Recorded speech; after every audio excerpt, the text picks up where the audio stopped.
Yes. The launch titles.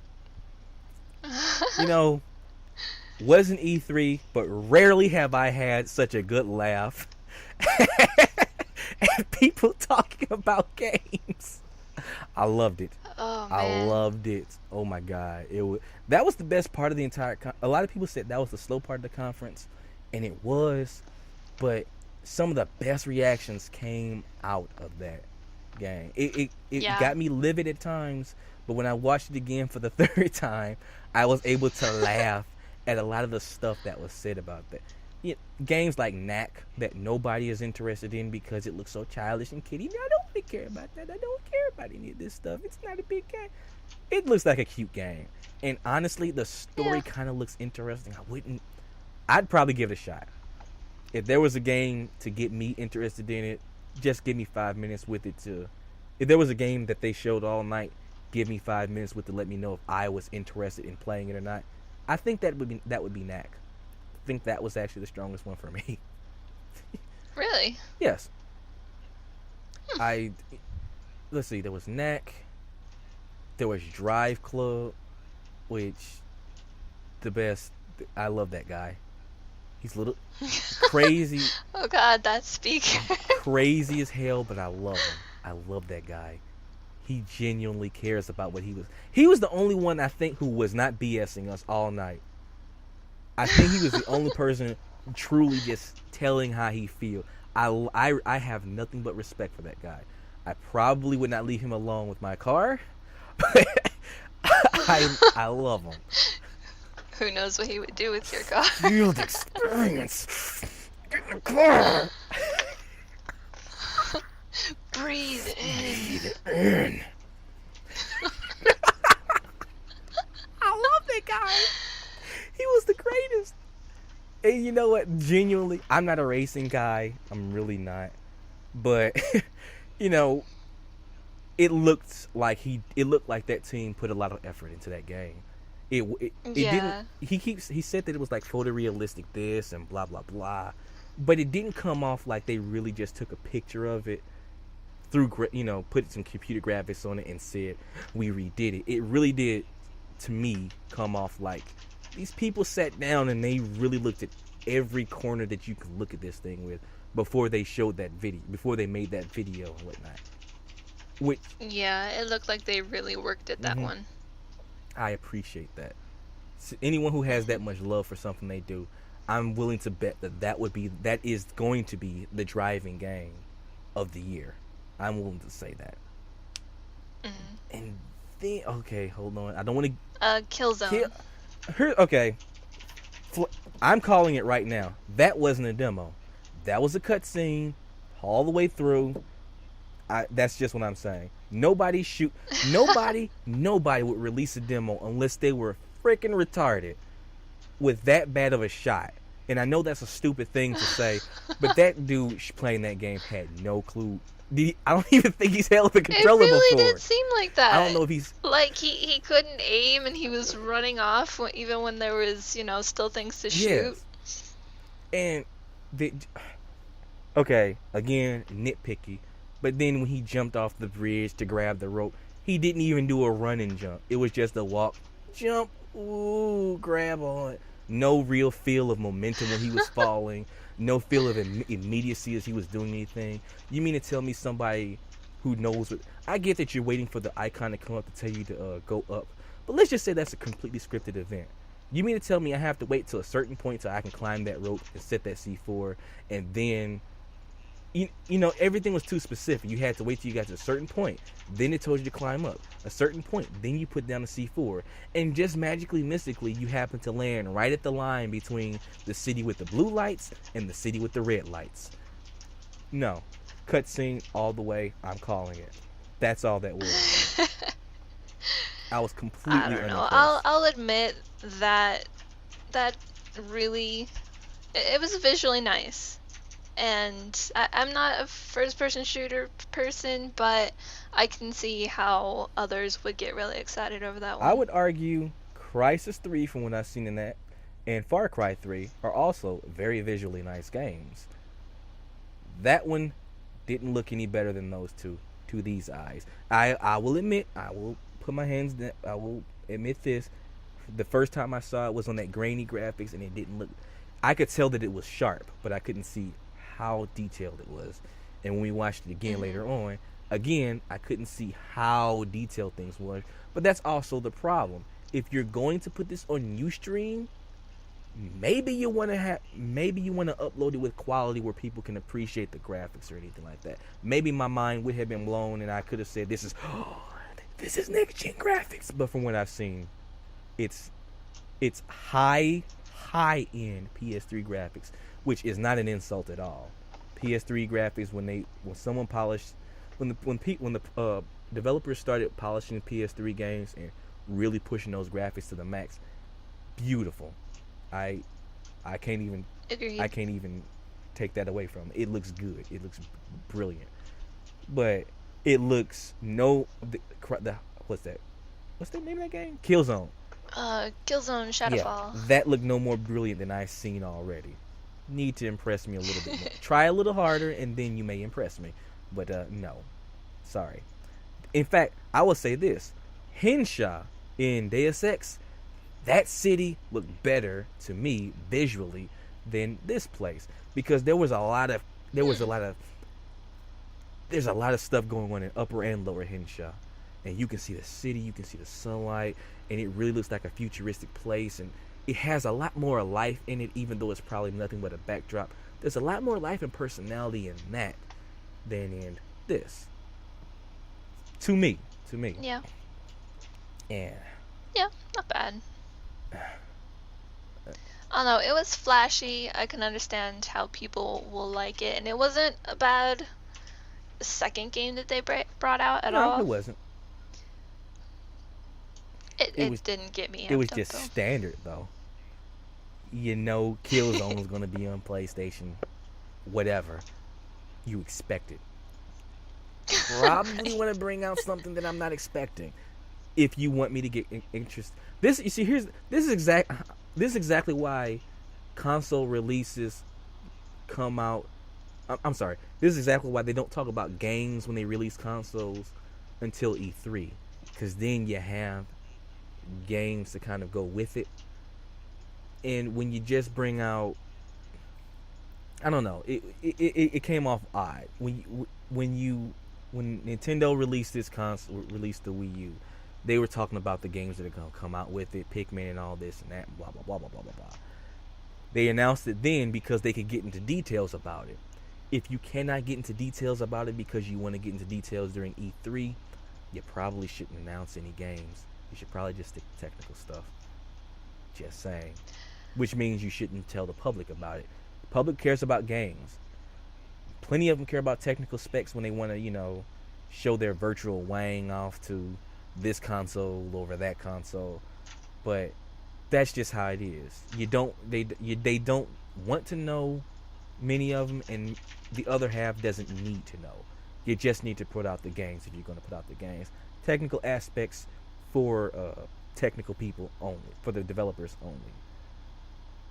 But I agree, but at the same time, if they didn't announce any titles or give a little intro to them, I think people would rage, because that's also what a lot of people were waiting for, really. Naturally, but that's my point. If you're going to talk about if you're going to announce the game, the PS4 is coming out, then do it quietly.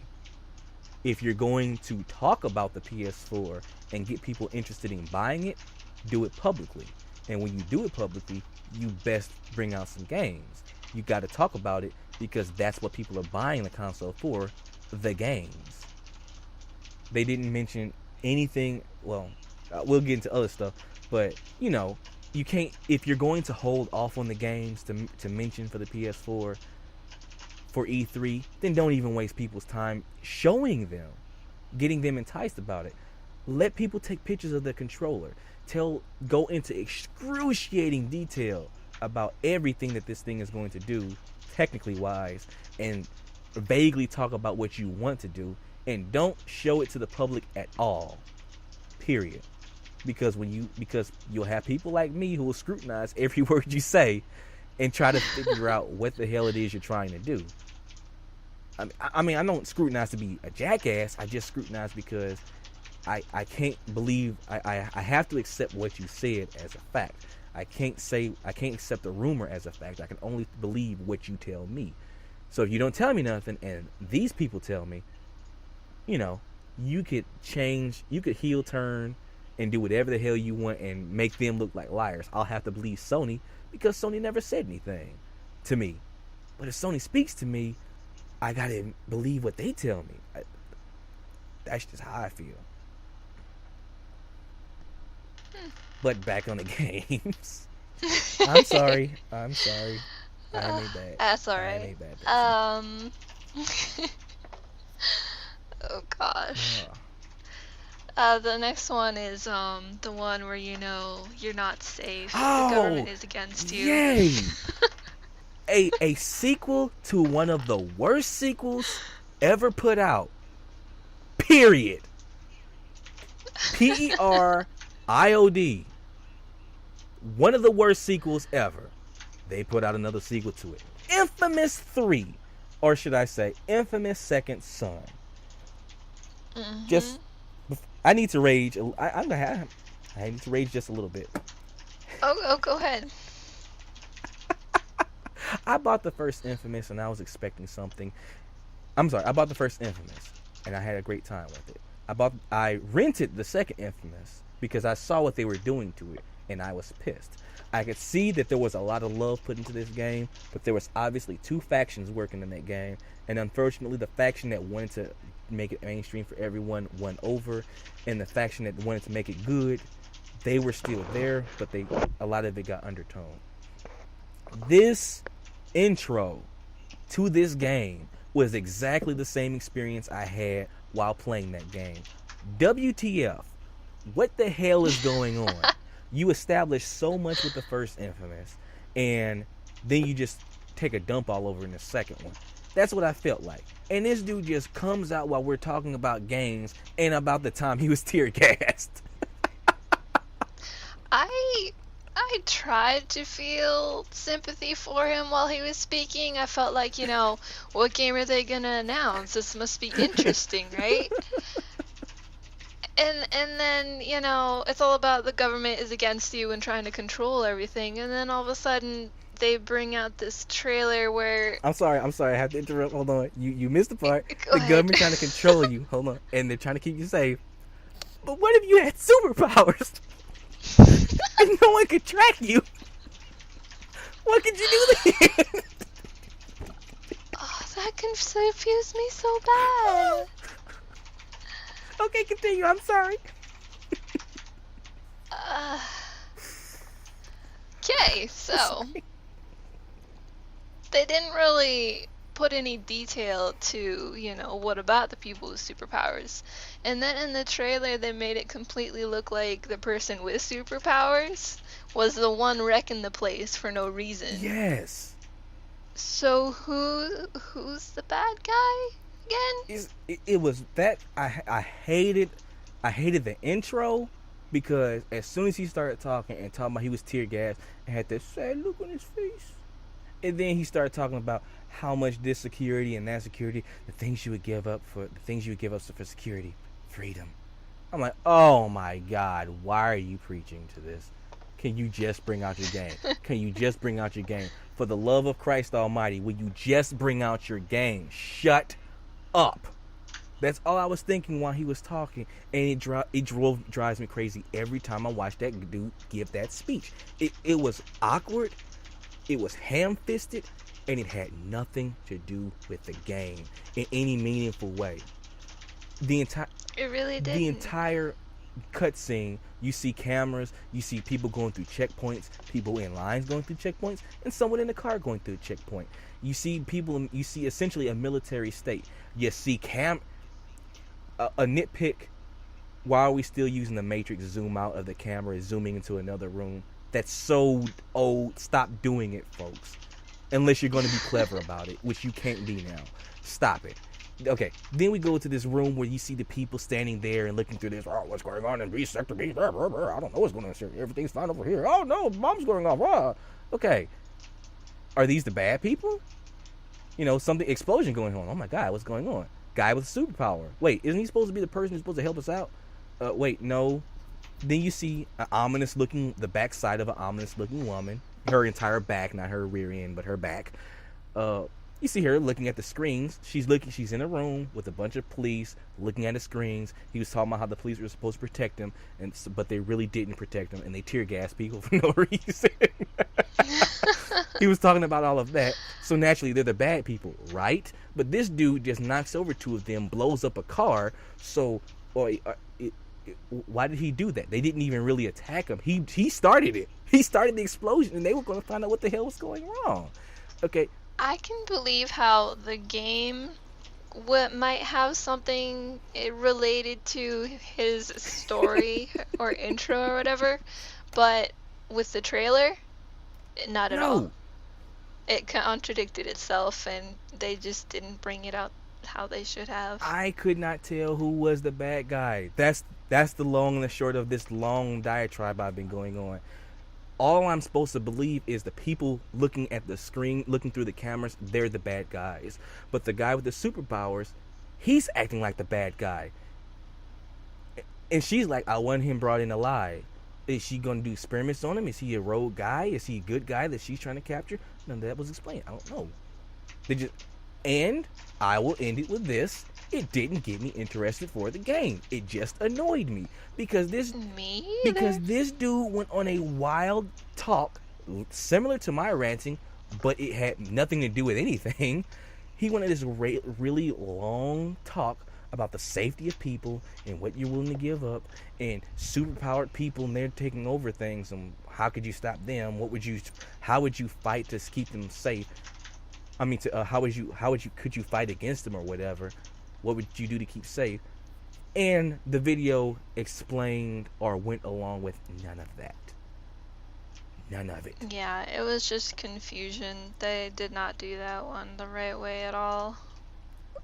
Oh, that was horrible. I mean, I think Infamous itself is really cool. The first one. But when it comes to presentation, I'm not just going to be a fangirl and go along with anything. I want a good presentation. That one wasn't. And I am a fan who they spat on. So you damn well better bring in a good presentation to get me back on the boat. Because Infamous gave me the middle finger. I give them the double middle finger back. They can go to hell with Infamous too. That was horrible. Horrible. You will be hearing a sequel going sour on that, people. You will be hearing it. Alright.